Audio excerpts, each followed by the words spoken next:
খেলতে খেলতে খেয়াল করছেন চতুর্দিকে কি হচ্ছে?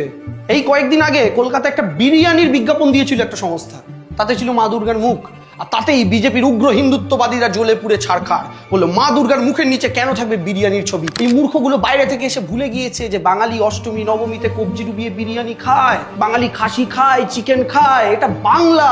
এখানে 80% ওপরে আমিষ ভক্ষণকারী মানুষ আছেন, এটা ভুলে গিয়েছে। আর সেই ভুলে গিয়ে এখন আবার আমার আপনার কালচারে নিজেদের লম্বা নাকটা গলিয়ে দিতে চলে এসছে। তাই বাঙালিকে বলছি, ভালো করে এনজয় করুন, কবজি ডুবিয়ে মাছ মাংস বিরিয়ানি খান, এবং এমনভাবে বিরিয়ানি খান ফেসবুকে প্রত্যেকটা হাড় চিবানোর সাথে সাথে একটা করে সেলফিও আপলোড করুন, আর ওদেরকে দেখান যে এইবার মুরগির হাড়টা শুধু চিবিয়েছি, আমার কালচার ভাঙতে এলে তোদেরকে ওইভাবে চিবাবো রাজনৈতিকভাবে। পশ্চিমবঙ্গে আমাদের দুর্গা পুজোকে সেই জায়গাতে নিয়ে যেতে হবে যে জায়গায় নিয়ে যাওয়ার স্বপ্ন মমতা বন্দ্যোপাধ্যায় দেখেন। তাই আরো ব্যাপ্তি বাড়ুক দুর্গা পুজোর, আপনারা আরো বেশি করে আনন্দ করুন, এবং এটা মাথায় রাখুন, মা দুর্গা 2011-তে বামাসুর বধ করেছিলেন, মা দুর্গা 2016-তে জটাসুর বধ করেছিলেন, মা দুর্গা 2021-এ পদ্মাসুর বধ করেছিলেন।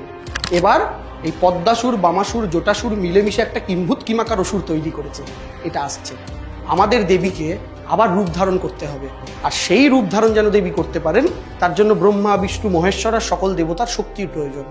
আর এখানে গণদেবতাই তো আপনারা, তাই আপনারা শক্তি দিয়ে আপনাদের উমাকে আরো একবার প্রস্তুত করুন অসুর বধের উদ্দেশ্যে। জয় মা দুর্গা, খেলা হবে।